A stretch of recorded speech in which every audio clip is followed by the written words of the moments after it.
Welcome back. So we've made an Are You Sure widget. So we can select a slot, we can hit delete, and we have the ability to back out. We can cancel, and then we can hit delete again, and it pops up again. So this gives us a nice early exit, but once we actually hit delete, we want something to happen, right? So we need something to happen in response to clicking on delete. Now, our Are You Sure needs to bind something to that delete button.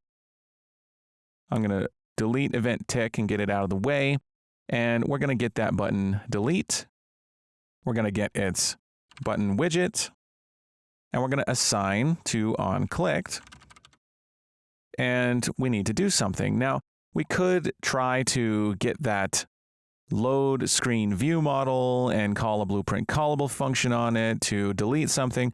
I don't want to do that because this is kind of a generic widget that could be used as an Are You Sure for anything, especially if we make that message a variable that we can set anywhere. So for that reason, I'm just going to broadcast a generic delegate, just like we did for our cancel button clicked.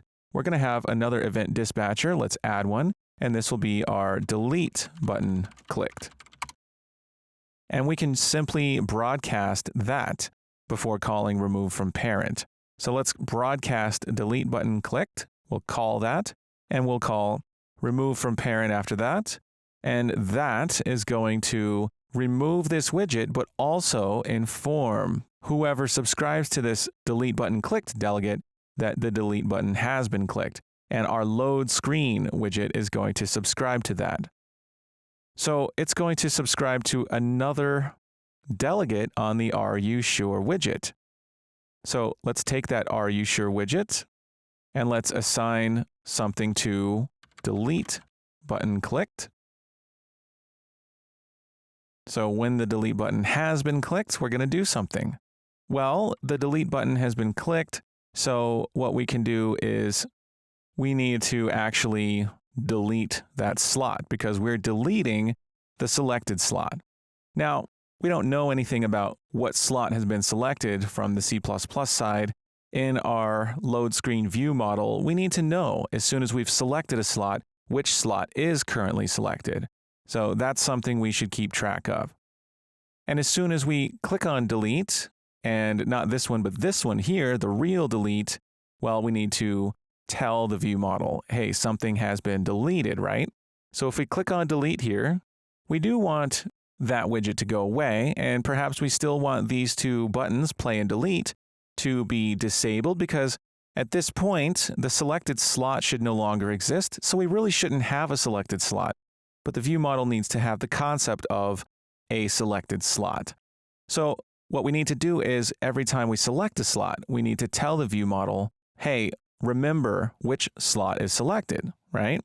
So a couple things. We need our load screen widget to call a blueprint callable function on the load screen view model, a delete button clicked or delete button pressed, right? So let's go ahead and close out, save everything here, and go to our load screen view model. That's MVVM load screen. And we're going to need a delete button pressed function. And it's going to need to know which slot is selected. So two things. We're going to, first of all, create that blueprint callable function, void delete button pressed. And I'm not going to pass anything into it from the widget because our load screen widget doesn't really know what is selected.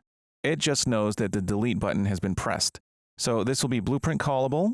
Let's generate a definition. And what do we want to do? Well, we need to know which slot is currently selected. Well, that means when we select a slot with select slot button pressed, we need to know which slot we're selecting. So we should save this. We should at least save the slot index or save the actual pointer to the slot, the load slot. Either one of those is fine, but we need a selected slot to save. This can be a private variable. It can be a UMVVM load slot pointer, or it could be an integer. It doesn't matter. I'm just going to store a pointer to the load slot, and we're going to call this selected slot. And it's going to get a U property. And our selected slot is going to be set as soon as we've called select slot button pressed. So right here, we're going to say selected slot equals. And it's going to be the slot with this particular slot index. It's going to be load slots of slot. So now we have the selected slot stored in this selected slot pointer. And now when the delete button is actually pressed, now we can decide how to delete that slot. And then, of course, update the widget switcher as well. So how are we going to delete a slot? We need to delete that slot from memory. We've already seen how we can do that if we look at Aura Game Mode Base. If we go to Save Slot Data, we've seen that we can call delete game in slot. And it's a good idea to check if that slot exists first. This is something we can create a function for on the game mode so that we don't have to handle deleting slots from a view model. We can let the very important game mode handle that for us. So this right here could be refactored into a nice game mode function, delete slot. Let's do that. Let's make an Aura Game Mode Base function called delete slot. It can be void. We'll call it delete slot. And it can take in the slot name and the slot index. We'll pass those both in here. Alternatively, we could even just pass in a UMVVM load slot if we wanted to do that. But I'm going to pass in the slot name and the slot index. And we'll just have this delete slot function. We'll generate the definition, and it's going to do this. So we'll copy those lines there, check to see if it exists, and then we'll use the slot name and the slot index to delete the slot. We can even have a Boolean that returns the success or failure, but for now, I'm fine with this. Now, this could be a static function, as we're only calling static functions in it. So let's go ahead and make that static. So that makes things even easier because now we can just call the static function directly here in load screen our view model. So what we can do is say a Aura Game Mode Base delete slot. But we need to know what slot, right? So we have to get that slot. Well, we know it's our selected slot, and this could be null at any point in time. So we're going to say if selected slot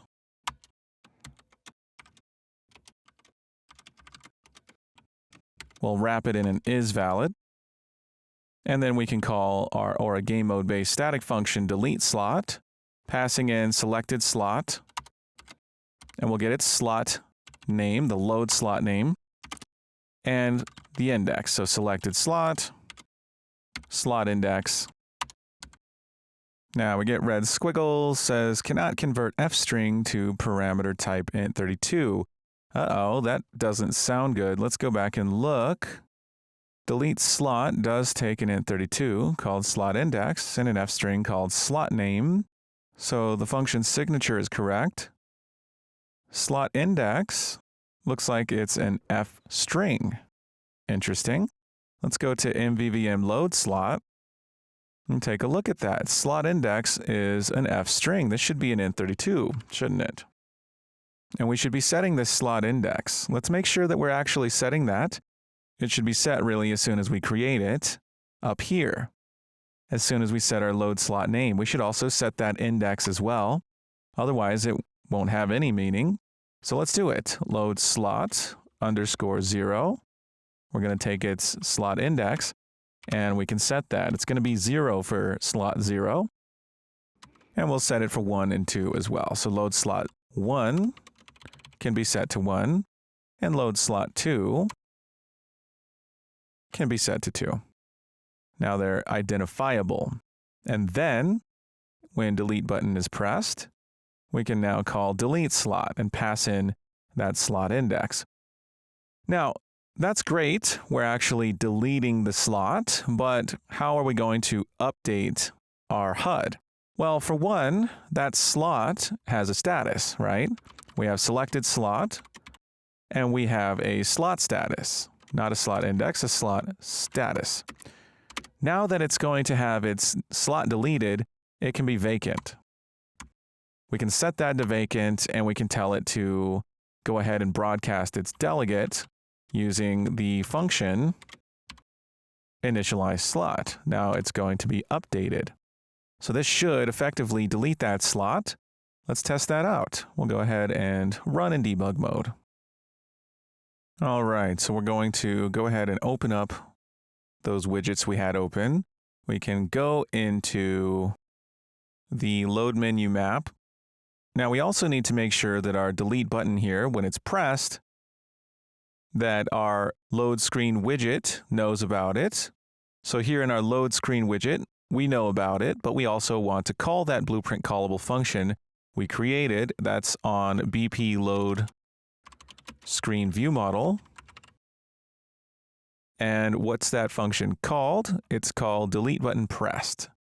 Let's call that delete button pressed. There we go. Let's just see what happens, see if we've forgotten about anything that we haven't taken into account. We'll select a slot, we'll hit delete, and instead of hitting cancel, we'll hit the delete button. And there we go. Now, this is great because now we can press plus and we can enter a new name. Let's call it John. Click on new slot, and now we have a new slot. Now, just a couple issues that we're going to clean up before we wrap up. Let's go ahead and delete those slots and press play and click on new game. And the first issue that we need to take care of is as soon as we enter a name, let's say Joe, then this editable text block here is going to retain Joe. So even though we click on new slot, we're switching to a different widget that says Joe, that old widget with the editable text still has Joe. And we'll know that as soon as we select the slot, delete it, confirm that deletion, and click on plus for a new game. Joe is still there. That's in that editable text. So we need to clear that out as soon as we leave this widget. Well, that's pretty easy. As soon as we click on new slot, we can do that. So if we go into our enter name widget and click on new slot, we'll go into our graph. As soon as this is clicked, well, we know that we're calling a blueprint callable function new slot button pressed. This will inevitably end up in our widget switcher switching to a different widget. So since we're leaving this widget behind, we can take its editable text and we can set the text on it. We can call setText, the function, and we can set it to an empty string. Now if we press play and press new, I'll go to this one here. We'll enter some text, make a new slot. We'll select that slot and delete that slot. And if we click plus, then it's empty again because we cleared it as soon as we clicked on new slot. Now, here's another issue. I clicked on new slot and select slot is now disabled. That's because we disabled it and then switched away from that widget and never set that back to enabled. Now, that's a problem if we don't have any other slots. Let's say we click on this one, create a new slot and select that slot and then come back. We can now select this one because only when we select another slot are the select slot buttons for the other widgets enabled again. So that's a problem. Whoops, I accidentally clicked on quit. Let's go back to play. That's a problem, right? We need to actually enable this button again. And when do we enable the button? Well, if I press plus here and create a new slot, right, and select it and delete it, and click on delete right now, as soon as I hit delete, would be a great time to re-enable that button. So in other words, in the delete button pressed for this slot, we might as well go ahead and re-enable that select slot button, because then next time we come back to it, when we create a new slot again, it'll be enabled again. So let's make sure that that happens when we delete a slot. I'm going to go ahead and close down the editor. And we'll go into our load screen view model, into delete button pressed. Here's a good place to do it. And our load slots have that delegate enable select slot button. We can broadcast that delegate right here for this given slot. So as we're deleting the slot, we can go ahead and enable its select slot button for the next time we get back to that widget. So we're going to take our selected slot. We'll get its enable select slot button delegate, and we'll broadcast true. So that should enable that button, and we won't see that button get enabled as we're switching away from that widget, but next time we get to it, we'll be actually able to select it. So let's test this out. So back in the editor, let's go into Maps, Load Menu, press play. Now all of these have slots in them. So I'm going to go ahead and just delete those slots in our save game folder. Press play. Now we're starting anew. Now I'm going to click plus here and enter a name, Steven, and click new slot. Now we have a slot. I'm going to select that slot and hit delete and confirm that deletion and click plus again. Now I can enter a name again. I'm just going to enter S, click on new slot, and now I see that I can select that slot and I can play, delete, quit, whatever.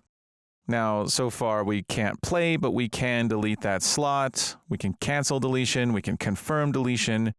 And now we know that that slot will be deleted, and we can even check our save games. That slot actually gets deleted from here.